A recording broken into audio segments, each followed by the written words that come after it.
qualified for Grand Finals. This is the loser side of the bracket to qualify for Grand Finals. Sadly, loser here will be going home. And, whew.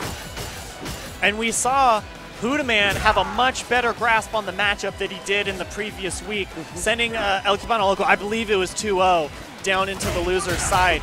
Great counter hit setup right here, linking, or I don't know if that was counter hit, but he linking into the roundhouse for good damage.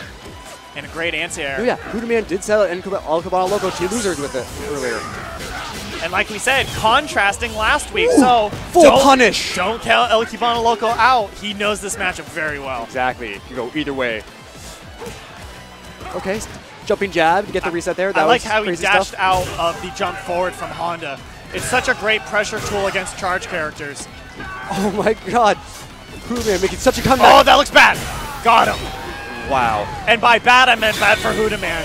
Perfect Great. spacing, perfect timing from El Cubano Loco there. And we're seeing this. You know, a lot of people just not respecting Vega's Ultra 2. It's his best anti-air. The reason he has that Ultra is because his other anti-airs are so much more difficult to use. But if Vega has down back charge, you cannot jump on this fool, or else he will damage you for a ton of your life. Everything outside of that are extremely difficult to space anti-airs that don't do a lot of damage. That was a great one right there. That's a great one right there, one of his more damaging anti-airs. But you have to respect the Ultra 2 when Vega has down back charge. You cannot jump on him. Oh, and here comes the quarter pressure from Hoodaman. Wow, did not use the splash to get himself out of the corner, though. Oh, didn't use super. He tends to use either neutral jump fierce, which has air control to get him out of the corner, or he uses the sumo smash, the butt slam. Okay, life lead here for Hoodaman. We're going to see, you know, two charge characters. It's going to be hard for El Cubano Loco to make this up. One combo would make it even, but we'll see if Hoodaman even gives him a chance. Very patient play from both players. And it'd be really interesting to see if Hoodaman chooses to use a super when he does get that hands combo. He doesn't want to. He doesn't want to use it this round, but he will if he loses the life lead. He might use it if it's guaranteed to seal the round. I feel like it would have sealed it right there, though. So I feel like he really wants to save it. Okay, but now he doesn't have it anymore. Now he doesn't have it. He wants to get the effectiveness of that single anti-air and still go into the next round with almost 4 bars. And we're seeing there in the wake up, both players just staring each other in the face. Yes, and Mark, oh, wow, that was a focus and a dash, which which looked like that jab had incredible range. Just hitting him out of the end of it. Oh, that cheesy. He does the drill. The drill, we used to call that the Marcos because he used to do it very often to seal out rounds, but now that he uses it so sparingly, it's actually that much more effective. Very cheesy thing on block, very punishable. Yes. Oh, there's the there super. we go. Use the bar earlier in the round so that he can build meter and use it throughout the round. And that was a crazy neutral jump, medium punch kick. I don't even know. What? Marcos finds himself out of the corner, though. And this is where he wants Hoodaman to get back in the game. He needs his core pressure to work out.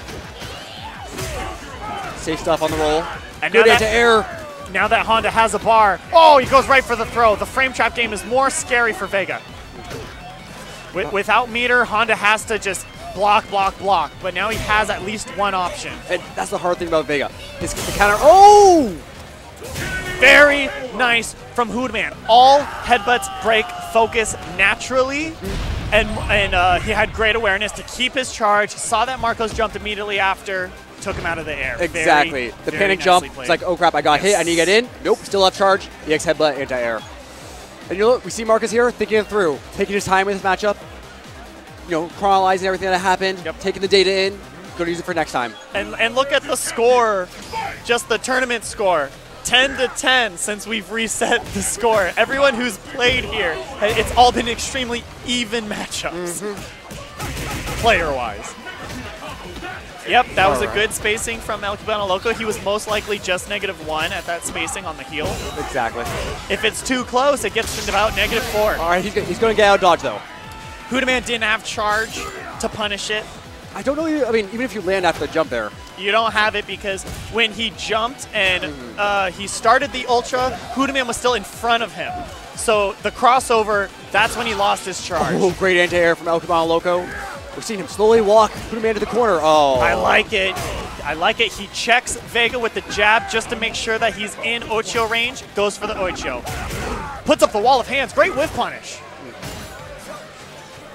But El Cubano has so much ground range to make up right now. And scared of the Ocho that time, getting hit by the frame trap. If you're holding up, you can't block low short. And remember, guys, command grabs can't hit you. Well, any throw cannot hit you if you're attempting to jump. Because the amount of frames that you enter before you actually jump are always throw invincible. Exactly. There we go. We're seeing El Cubano who gets some damage in, but it is match point for Hoodaman. If he wins this, he's moving back to Grand Finals for the run back versus Julio. Hoodaman's in a good position, though. With his 4 bars, if he can land it early this round, he can build meter into the 3rd round. So he wants to get that hit confirmed sooner rather than later. Wow. And now it's becoming more of a necessity. Yeah, I didn't have time to hit confirm that one even. Just went for it, and it worked. I've been loving El Cubano Loco's low fierce anti-air game. He's been so on point with it. Oh, he tried to go for it right there. But Honda's jump medium punch has an incredible hitbox for blowing up normals like that. Oh, great. Keys the counter hit. Gets the EX.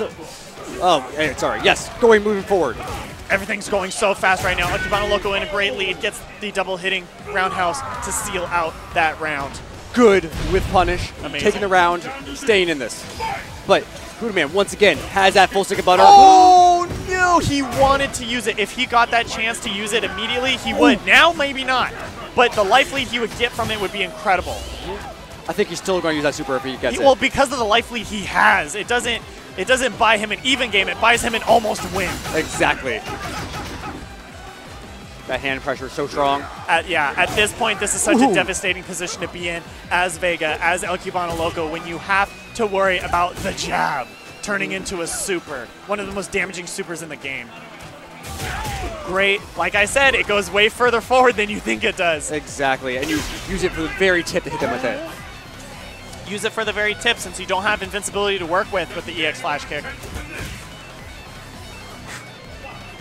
Both players. Oh! Gets a raw jump in into the red focus combo, manages his charge properly, gets the Ultra 2. It's not going to kill, but it's going to make it close. Hey, good stuff from Loco, showing off those new Ultra changes. Hit confirming Ultras is a big deal. Probably small little note right now. Vega does not have his call right now. Loses slight range on that. Makes it hard. Oh, and he goes for the Ocho. El Cubano Loco extremely scared of the frame trap game, which could potentially lead to the super. Punch to the Ocho. I think he's just going to wall dive. Or go for the drill. Oh, yes. There's the wall dive. It is chip on block. Chip on block only at that space. He did wait for Hoodaman to enter that space.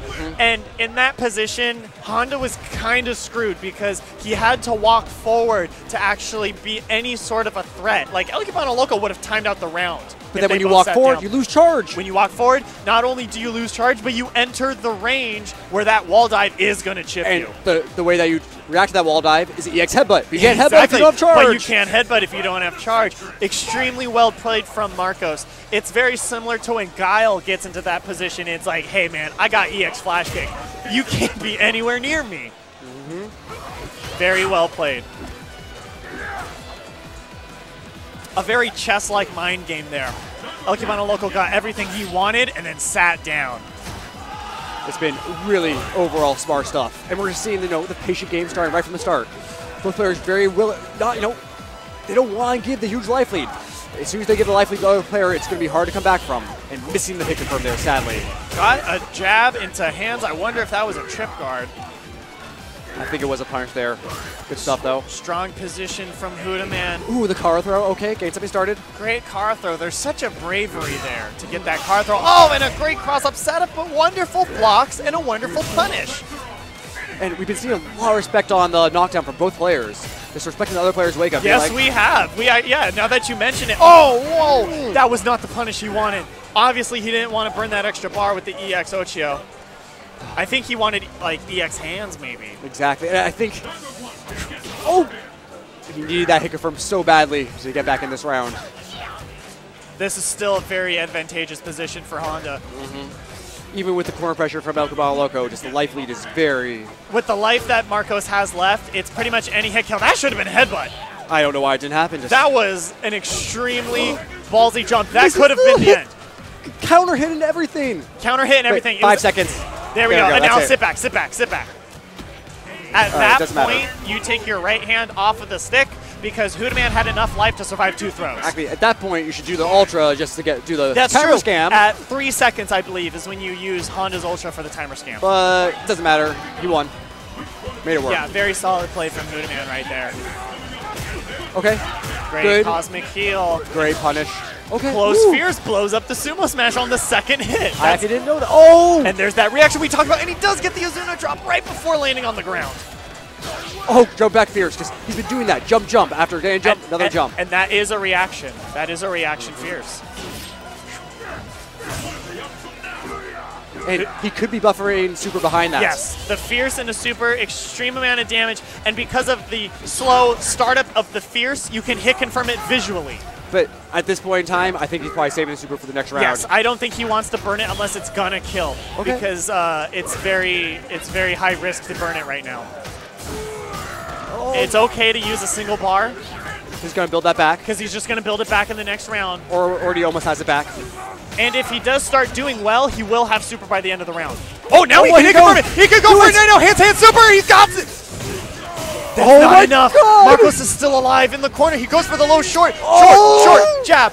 El Cubano Loco has been eliminated from churning the butter. Pandora House Hoodaman has qualified for